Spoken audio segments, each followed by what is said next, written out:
구원받은 자의 삶이 있습니다 라는 제목으로 하나님 말씀을 나누려고 합니다. 많은 은혜 받으시기를 주의 이름으로 축원드리겠습니다. 제목이 정말 중요하죠. 제목을 다시 한번 따라하겠습니다. 구원받은 자의 삶이 있습니다. 정혜익이라고 하는 분의 새들은 과외 수업을 받지 않는다라는 책에 이런 이야기가 나와요. 늘 웃으면서 웃음을 제자들에게 가르쳤던 스승이 나이가 많아 숨을 거두게 되었습니다. 제자들 앞에서 유언을 한 가지 남겼는데요, 그 유언은 간단합니다. 내가 입고 있는 옷 그대로 들어가서 화장해달라. 그리고 이 스승은 그만 숨을 거뒀습니다. 제자들은 그의 유언대로 화장을 하는데요, 유언에서 불을 확 펴서 화장하는데 갑자기 빡빡빡빡 하면서 폭죽이 터지는 거예요. 이 스승은요, 그 옷 속에 수많은 폭죽을 가지고 있었던 거예요. 그래서 불꽃놀이가 펼쳐졌습니다. 이 장례식장에서, 죽음에서 이 폭죽이 터지면서 슬픔의 것이 아니라 장례식이 축제가 됐다는 거죠. 여러분, 이 스승은 웃음으로 한평생 살아왔고 죽음도 축제로 끝났어요. 저와 여러분들의 인생이 이와 같이 되어야 될 줄 믿습니다. 우리의 인생은 웃음으로 시작하고 마지막은 잔치, 축제로 끝내야 될 줄 믿습니다. 오늘 본문에서 예수 그리스도께서 하나님 나라 잔치에 대해서 말씀하고 계세요. 저와 여러분들은 마지막에 하나님 나라 잔치에 참여하는 자가 되어야 될 줄 믿습니다. 29절 말씀 우리 한번 나같이 읽어볼까요? 사람들이 동서남북으로부터 와서 하나님 나라 잔치에 참여하리니. 사람들이 동서남북으로 와서 하나님 나라 잔치에 참여한다라고 이야기합니다. 하나님 나라 잔치에 참여하는 저와 여러분들이 되어야 될 줄 믿습니다. 그러나 여러분, 오늘 본문을 읽어보시면요, 하나님 나라 잔치에 참여하는 거 결코 쉽지가 않아요. 대다수 사람들은 누구나 하나님 나라 천국에 들어가기를 바라고 소망하고 있습니다. 여러분들에게 질문합니다. 여러분, 천국 가고 싶으십니까? 지옥 가고 싶으십니까? 가끔 제 친구들 가운데요, 충주 고향 친구들 가운데 무신론자들이 많아요. 그럼 목사를 만나면 따지죠. 천국과 지옥이 어디 있느냐? 그럼 저는 한마디 하죠. 그래, 너는 지옥 가라. 천국과 지옥을 믿지 않음에도 불구하고 지옥 가라라면 어떻게 할까요? 그래, 나 지옥 간다라고 하는 친구들 없더라고요. 야, 어떻게 목사가 그런 말을 하냐? 그래도 없어도 천국 가라고 이야기해야지. 지옥과 천국이 없다며.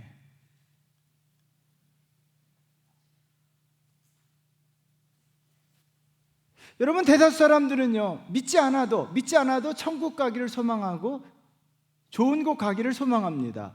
그러나요, 오늘 본문에 보면요, 하나님 나라 잔치에 사는 것은 결코 쉽지가 않다는 거예요. 많은 사람들이 천국 가는 것이 아니라는 거예요.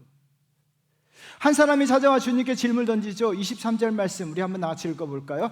어떤 사람이 여짜오되 주여 구원을 받은 자가 적으리이까? 그들에게 이르시되. 어떤 사람이 예수님께 질문하죠. 구원을 받은 자가 적으니이까?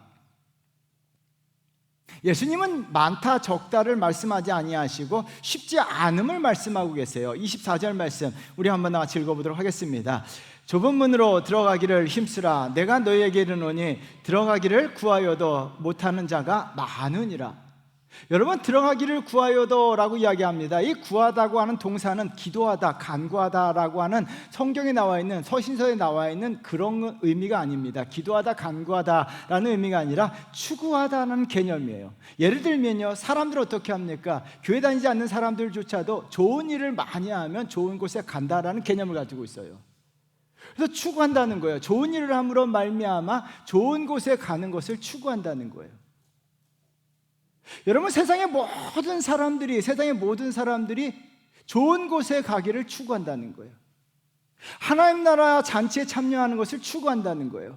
천국 가는 것을 추구한다는 거예요. 저와 여러분들 한 사람도 빠짐없이 다 하나님 나라 천국 가기를 추구합니다. 그런데요, 주님은 뭐라고 이야기하십니까? 추구하지만 많지가 않다는 거예요.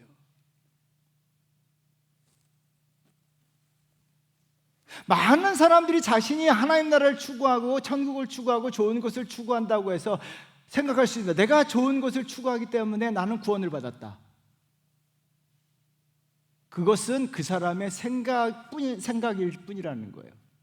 여러분, 구원은요, 전적인 하나님의 주권입니다. 구원은 전적인 하나님의 주권입니다. 구원은 하나님의 은혜입니다. 구원은 십자가의 은혜로 이루어졌습니다. 여러분, 구원은요, 내가 추구한다고 해서 이루어지는 것은 결코 아니에요. 하나님의 절대적 주권 속에서 구원이 이루어지고 구원이 완성됩니다. 하나님께서 그럼에도 불구하고요, 주님은 오늘 구원받은 자가 많지 않다라고 말씀하셔요. 그렇다면요, 우리가 알 수 있는 건 뭐예요? 하나님의 내가 구원받은 자인가를 내 생각이냐 하나님 생각과 같아야 돼요. 구원받은 자는 어떻게 할 수 있습니까? 구원받은 자의 삶이 있다는 거예요. 여러분, 반드시 오늘 본문 기억하셔야 돼요. 내가 구원받았다고 해서 구원받을 것이 아니에요. 구원받은 자는요, 구원받은 자의 삶을 통해서 증거되고 증명되는 거예요. 그래서 오늘 본문을 통해서요, 하나님에 의해서 구원받은 성도들은요, 구원받은 자의 삶을 살아가요. 저와 여러분들, 그래서 내가 구원받았다라면 내 삶에 구원받은 자의 삶이 나타나야 될 줄 믿습니다. 그렇다면 구원받은 자의 삶이 무엇일까요? 첫 번째는요, 구원받은 자들은요, 신앙에 열심이 있습니다. 평균적인 한국 남자라면요, 다 알 수 있는 것이 한 가지가 있어요. 입영 통지서를 받고 난 뒤의 삶이에요. 여러분, 이때가 인생에서 제일 애매해요. 군대 영장이라고 하죠. 영장을 받고 나면요, 이때부터 삶이 애매해지기 시작해요. 옷 사기도 애매하고, 운동화 사기도 애매하고요, 심지어 양말에 빵꾸 났음에도 불구하고 양말을 살까 말까 애매합니다. 사기도 애매하고 그냥 빵꾸 난 양말 신기도 애매해요. 그렇다고 공부하기도 애매해요.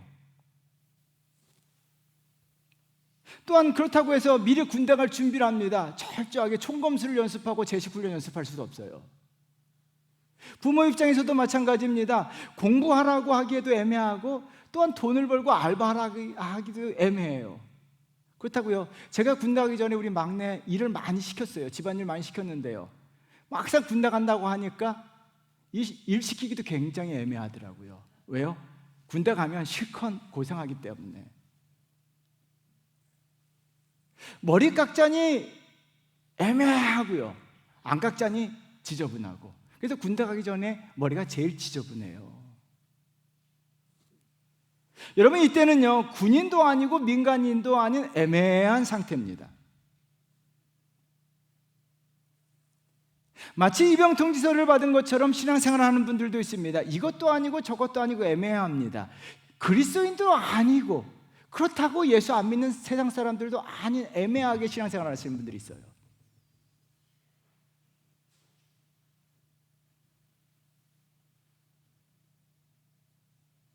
여러분, 그리스도인이면 그리스도인이 되어야 되고, 구원받은 자는 구원받은 자의 삶을 사셔야 돼요. 아니요, 구원받은 자는 구원받은 자의 삶이 있습니다. 애매하게 그리스도인도 아니고, 그렇다고 세상 사람들과는 또 아니고. 여러분, 요한계시록에 등장하는 라오디게아 교회 성도들은요, 입영 통지서를 받은 사람들처럼 신앙생활했습니다. 요한계시록 3장 15절 말씀 우리 한번 같이 읽어볼까요? 내가 내 행위를 아노니 내가 차지도 아니하고 뜨겁지도 아니하도다. 내가 차든지 뜨겁든지 하기를 원하노라. 여러분, 차지도 아니하고 뜨겁지도 아니하게 신앙생활하게 했습니다. 애매하게 했습니다. 신앙에 뜨거움이 없었습니다. 그렇다고 믿지 않는 사람들처럼 신앙생활을 거부하는 것도 아닙니다. 교회는 다닙니다. 그런데 어떻게 합니까? 예배를 드립니다. 기도를 합니다. 그러나 그 안에 뜨거움이 없어요. 간절함이 없어요. 기도를 하는 것 같은데 눈은 감아요. 기도한다고 눈은 감지 있지만 기도에 대한 간절함이 없는 거예요.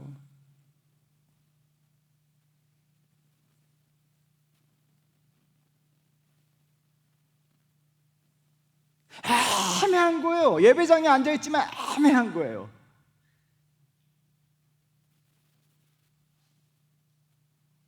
여러분들 지금 어떻게 예배하고 계십니까?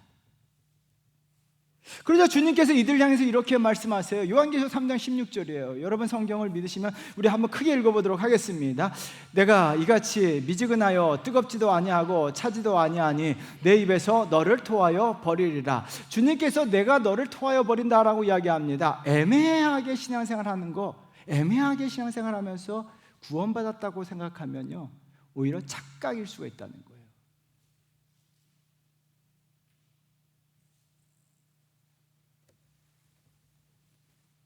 구원받은 성도들은요, 애매하게 신앙생활 할 때도 있어요. 열정이 식을 때도 있어요. 열심히 식을 때도 있어요. 그러나 결과적으로는 열심을 내게 됩니다. 그래서 주님께서 마지막에 이렇게 얘기하시죠. 요한계시록 3장 19절 말씀 우리 한번 같이 읽어보겠습니다. 무릇 내가 사랑하는 자를 책망하여 징계하노니 그러므로 내가 열심을 내라 회개하라. 여러분, 열심을 내라 라고 이야기합니다. 내가 사랑하는 자들을 향해서 말씀하고 계십니다. 책망하면서 말씀하고 계십니다. 열심을 내라는 거예요. 이 말씀은요, 원인이면서 결과입니다. 구원받은 자들은요, 열심을 내면서 신앙생활합니다. 열정적으로 신앙생활합니다. 간절하게 기도합니다. 저와 여러분들 정말 열심히 있어야 될 줄 믿습니다. 열심히 식을 수도 있어요. 그러나 결과적으로요, 하나님의 구원받은 사람들은요, 열심과 힘을 내고 간절함이 있습니다. 오늘 본문에서 주님은 신앙생활에 열심히 있어야 함을 강조하셨는데요, 여러분, 그래서 24절 굉장히 중요합니다. 우리 한번 같이 크게 읽어볼까요? 좁은 문으로 들어가기를 힘쓰라. 내가 너희에게 이르노니 들어가기를 구하여도 못하는 자가 많으니라. 좁은 문으로 들어가기를 힘쓰라라고 이야기하는데, 여기 문이라고 하는 단어는요, 성문은 커요. 여러 사람들이 우르르 몰려 들어갈 수 있는 문이에요. 근데 이 단어는요, 헬라어 디라라고 이야기해요. 집에 있는 작은 문이에요.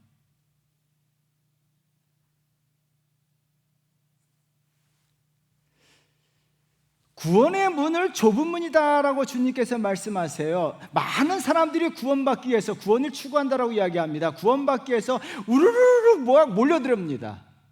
그러나 그 문 안으로 들어가는 사람은 많지가 않다는 거예요. 누가 들어갑니까? 힘쓰는 자들이 들어간다는 거예요. 힘쓰지 않고 애매모호한 사람들은 들어가지 못한다는 거예요. 힘쓰는 자들에 밀려서요. 그래서 여기서 힘쓰다라고 하는 단어는요, 경계에서 상을 얻기 위하여 경쟁하다, 싸우다, 최선을 다하다라는 단어입니다. 힘쓰는 거, 최선을 다하고 경쟁하다, 그 다음에 이기다라는, 싸우다라는 단어입니다.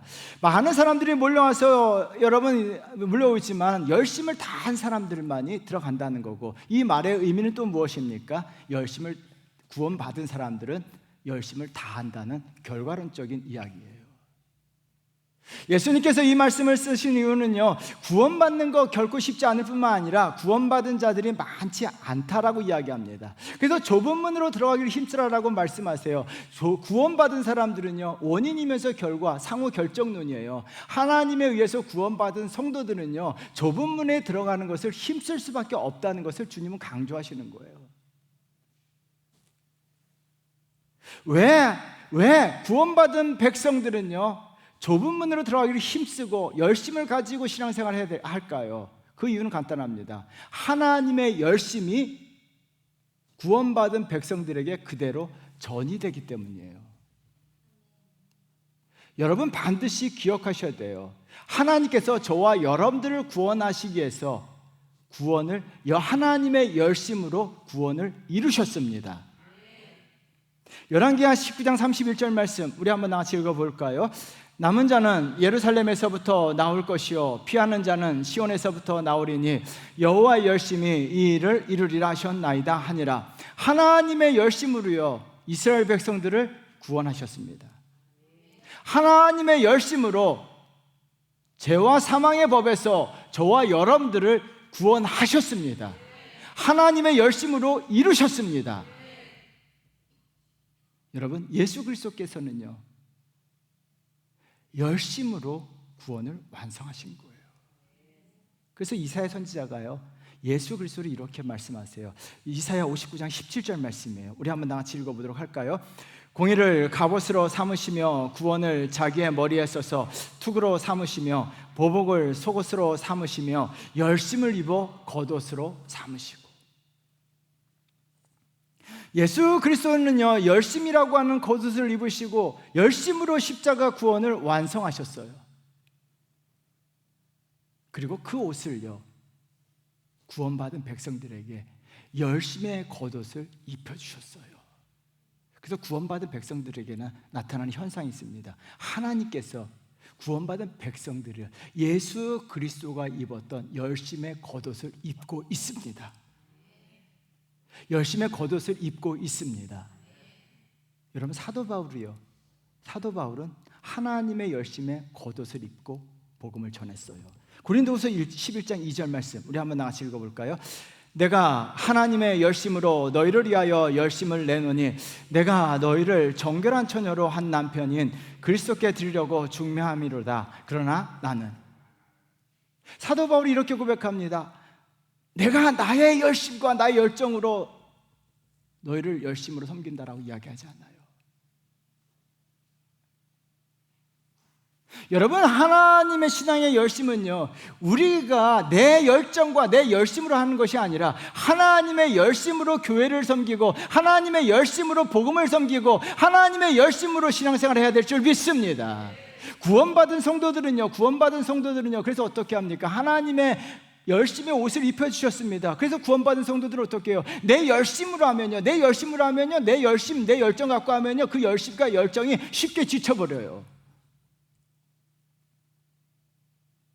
그래서 어떻게 합니까? 업앤다운이 심한 거예요.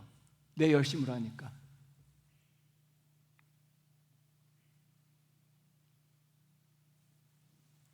사도 바울은요, 하나님의 열심의 옷을 입었습니다. 구원받았기 때문에요. 그리고 그 옷을 입고 어떻게 합니까? 열심을 다해 복음을 전하고 열심으로 예배드리고 열심으로 찬양하고 열심으로 기도하고 열심으로 예수 그리스도를 증거했어요. 저와 여러분들, 우리 삶에 이와 같은 열심이 있어야 합니다. 열심이 있어야 합니다.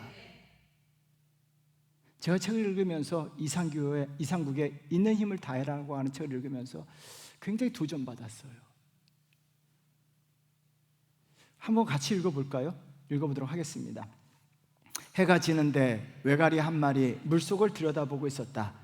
저녁 자시로 나온 것 같은데 그 우아한 목을 길게 빼고 아주 오래 숨을 죽였다가 가끔 있는 힘을 다해 물속에 머리 쳐박는 걸 보면 사는 게 다 쉬운 일은 아닌 모양이다. 이 시를 읽으면서요, 많은 생각이 들더라고요. 한 마리의 동물, 한 마리의 외가리도 사는 게 쉽지 않다는 것을 깨닫고 어떻게 합니까? 있는 힘을 다해 머리를 물속에 쳐박았어요. 살기 위해서. 또한 외가리는요, 외가리로 창조되었기 때문에 있는 힘을 다해 물속에 머리를 쳐박아야만 살 수 있도록 하나님 그렇게 창조하셨어요. 구원받은 백성들도 구원은 결코 쉽지 않아요.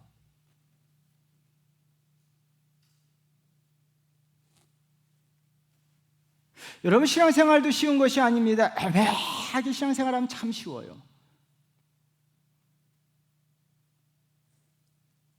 구원받은 것처럼 보일 수 있지만 구원을 애매한 것은 구원이 아닐 수 있습니다. 그래서 어떻게 합니까? 구원받은 사람들은 외가리가 되어야 됩니다. 하나님이 그렇게 구원받은 백성들을요, 그렇게 만드셨어요. 열심히 옷을 입혀주셨기 때문에요, 외가리가 힘을 다해 머리를 쳐박는 것처럼, 물속에 쳐박는 것처럼요, 구원받은 백성들은요, 열심히 옷을 입고 신앙생활 하도록 하나님께서 그렇게 구원하셨어요.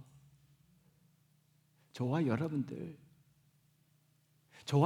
하나님에게 구원받은 백성인 줄 믿습니다.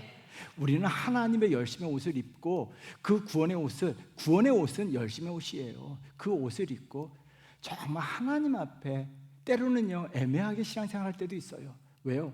인간이기 때문에, 연약하기 때문에 지치고 힘들 때가 있어요. 그러나요, 결국은 구원받은 주의 백성들은 회복합니다. 열심을 회복합니다. 열정을 회복합니다.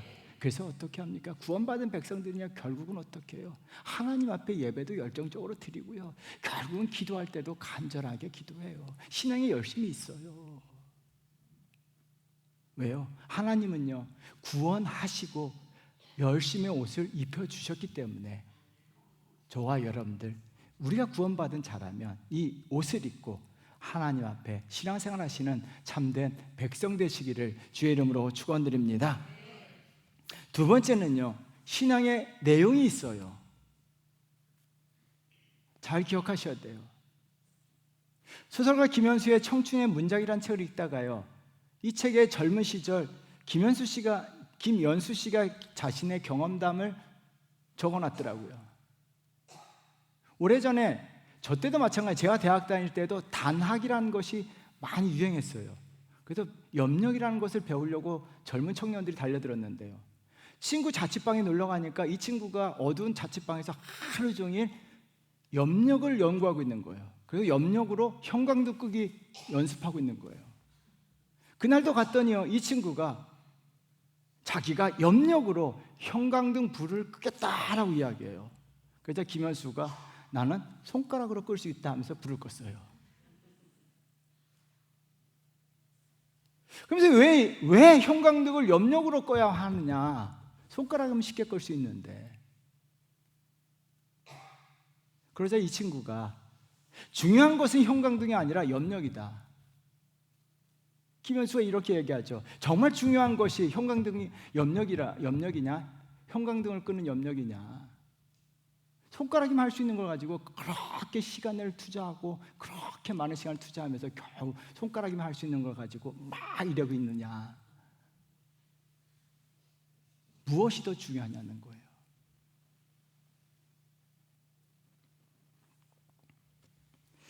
여러분, 손으로 쉽게 할 수 있는 것을 염력을 익힌다고 젊은 시절 다 소비하고 있습니다. 구원받은 자의 삶도요, 여러분, 우리가 신앙생활하면서 마찬가지예요.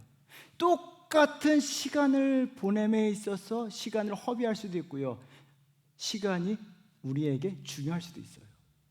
그렇다면 시간을 보내면서 정말 중요한 것을 하셔야 돼요. 신앙생활 하면서요, 정말 중요한 것을 하셔야 될 줄 믿습니다.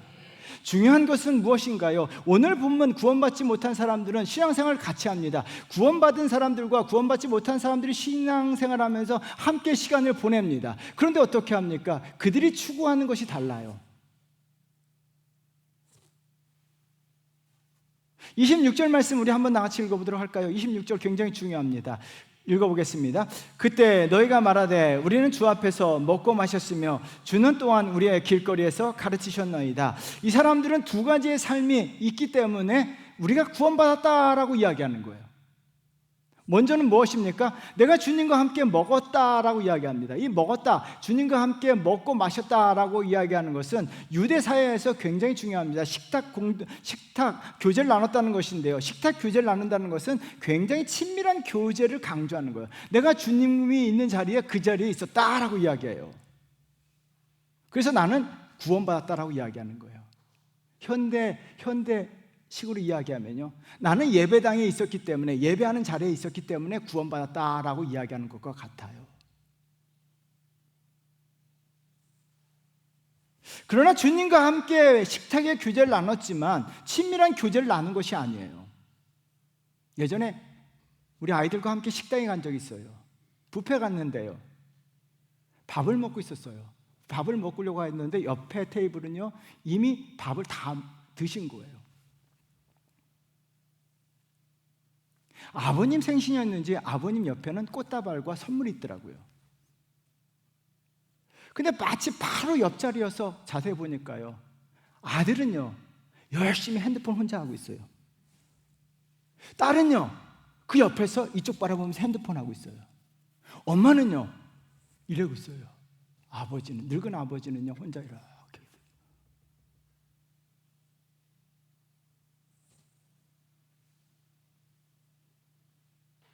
우리 아이들에게 봐라. 저게 뭐냐?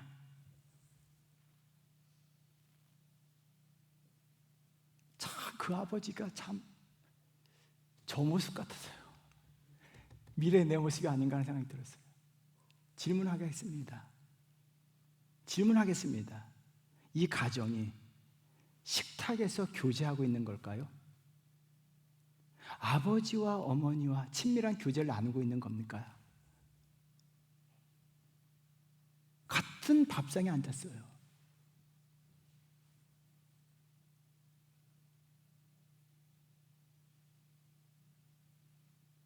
같은 밥상에 앉아 있었어요.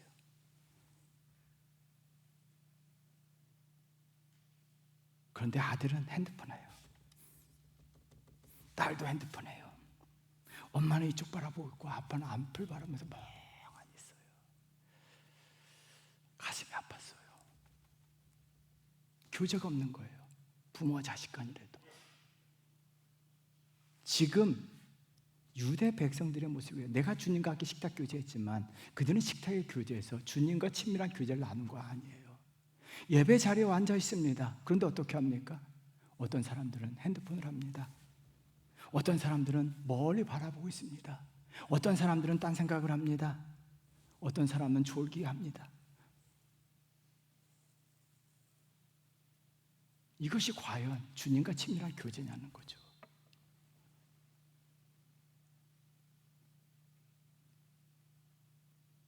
그리고 구원받았다라고 이야기해요. 지금 유대 백성들이요.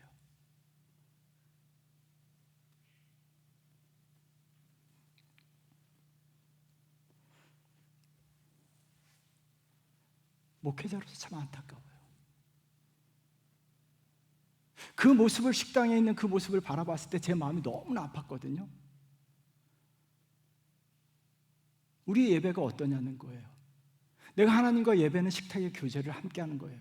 내가 어떤 예배를 드리고 있냐는 거예요. 여러분, 어떤 예배를 드리고 계시냐는 거예요. 어떤 예배를 드리냐는 거예요. 어떻게 하나님과 지금 앉아 있냐는 거죠. 또한 그들은요, 이렇게 이야기합니다. 주님께서 우리의 길거리에서 우리를 가르치셨기 때문에 천국에 갈 수 있다라고 이야기합니다. 여러분, 이 문장을 읽으면서 마음이 너무 속상했습니다. 우리의 길거리라는 표현을 통해서, 여러분, 우리의 길거리라는 거예요. 내가 길거리 걸어가고 있는데, 내가 길거리에 있을 때 주님께서 우리의 길거리에 찾아오셨다는 거예요. 그리고 주님께서 우리의 길거리에서 가르치셨다라고 이야기합니다. 그런데 여러분, 성경 읽고 언어 성경을 찾아보고 영어 성경을 읽는데 모든 문장이 거기서 끝나요.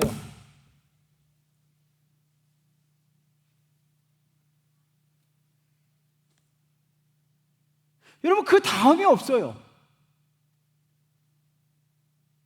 성경이 거기서 끝나요. 예수님께서 우리의 길거리에서 우리를 가르치셨다라고 이야기합니다. 여러분, 과연 우리를 가르치셨다라고 이야기하는데 성경이 거기서 끝났습니다. 예수님께서 우리를 가르치셨을 때 우리가 주님에게 배웠습니다. 주님 말씀에 감동을 받았습니다. 주님 말씀에 도전을 받았습니다. 주님 말씀을 듣고 나서 회개할 마음이 들었습니다. 내가 주님 말씀대로 살겠습니다 라는 생각이 들었습니다. 주님을 따르겠습니다 라고 생각이 들었습니다 라는 것들이 반응이 하나도 없어요. 그냥 주님은요 말씀하시고, 이들은 어떻게 합니까? 주님은 말씀하신 거고 그들은 주님의 말씀이 그 안에 들어온 게 아니에요.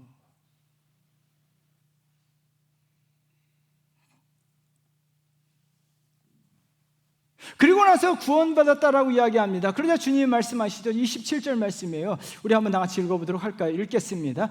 그가 너에게 말하여 이르되 나는 너희가 어디에서 왔는지 알지 못하느라 행악하는 모든 자들아 나를 떠나가라 하리라.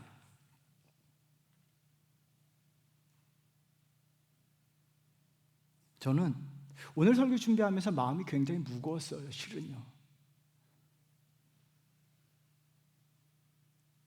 우리 주원교회 성도들 가운데 26절의 삶을 사는 사람들이 없기를 소망하면서 설교 준비하고 또 그렇게 되기를 간절히 바라면서 기도했어요.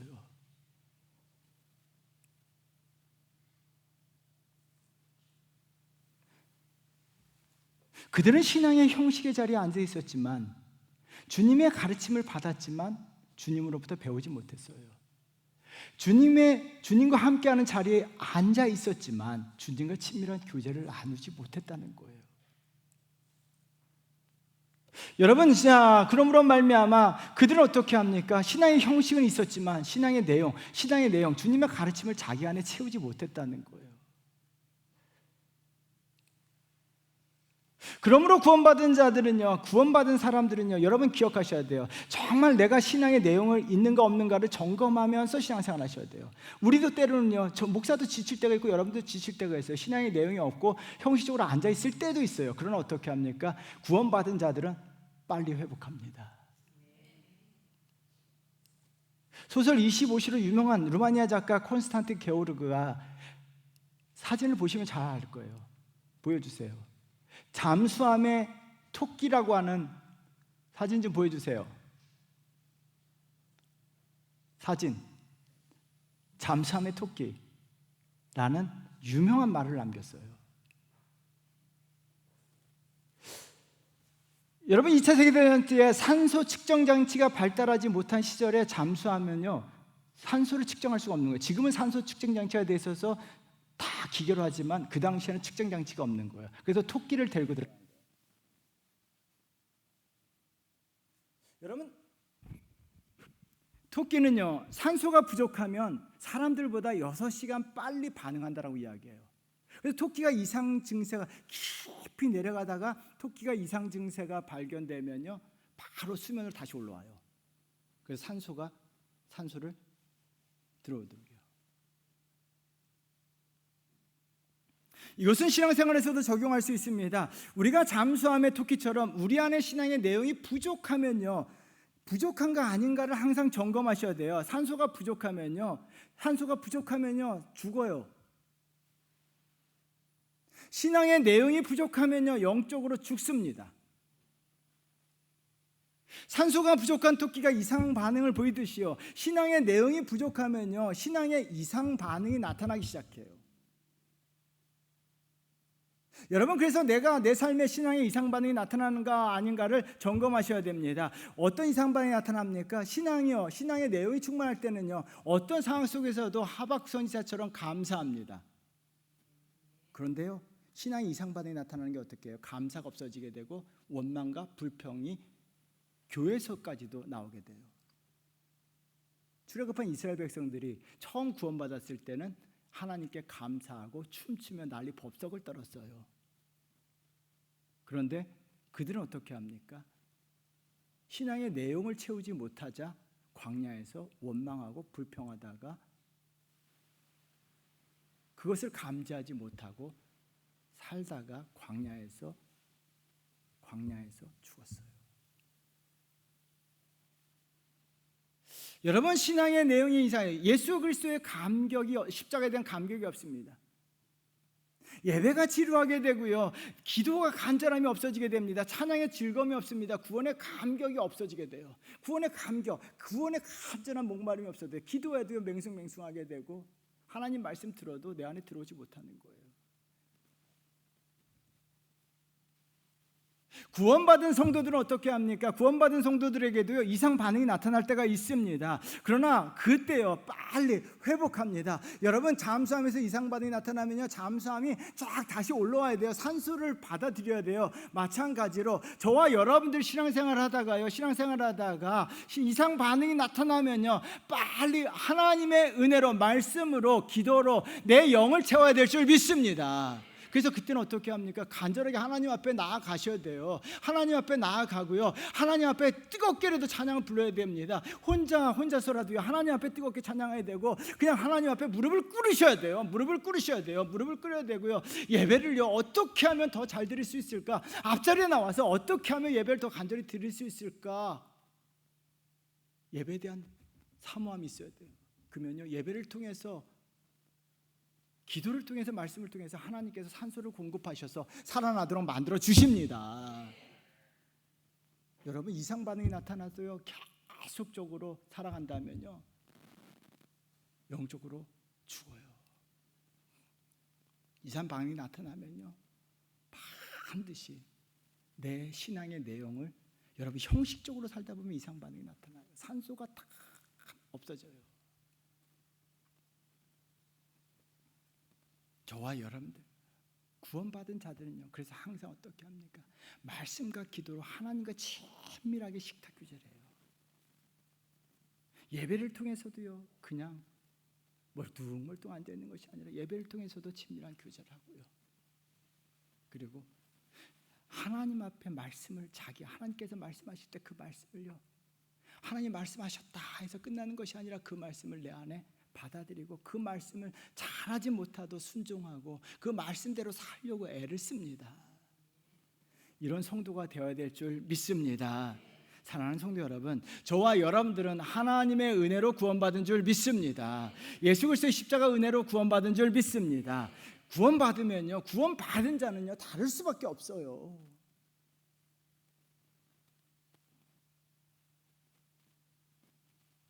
구원받은 자는요, 예수 그리스도의 열심으로 구원을 이루셨기 때문에 구원받은 자들에게는요, 예수 그리스도의 열심의 옷을 입었어요. 여러분, 평소에는요 우리가 열심을 하지 않다가도요, 그 간절함과 열심과 있는 힘을 다해서 정말 신앙생활 하셔야 돼요. 여러분, 하나님 나라 천국 잔치에 들어가야 되잖아요.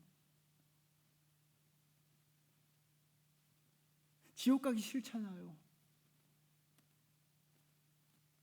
또한 구원받은 자들은요, 형식적으로 신앙생활을 하는 것 같지만 자기가 이상 반응이 나타나면요, 빨리 구원의 감격을 회복하고 말씀과 기도의 간절함을 통해서 자기의 신앙의 내용을 채웁니다. 그래서 어떻게 합니까? 바로 회복해요. 사랑하는 성도 여러분, 저와 여러분들, 그래서 마지막 날 구원받은 자로서 좁은 문에 들어가는 성도, 하나님 나라 천국 잔치에 참여하는 주원교회 성도 되시기를 주의 이름으로 축원드립니다. 기도하겠습니다.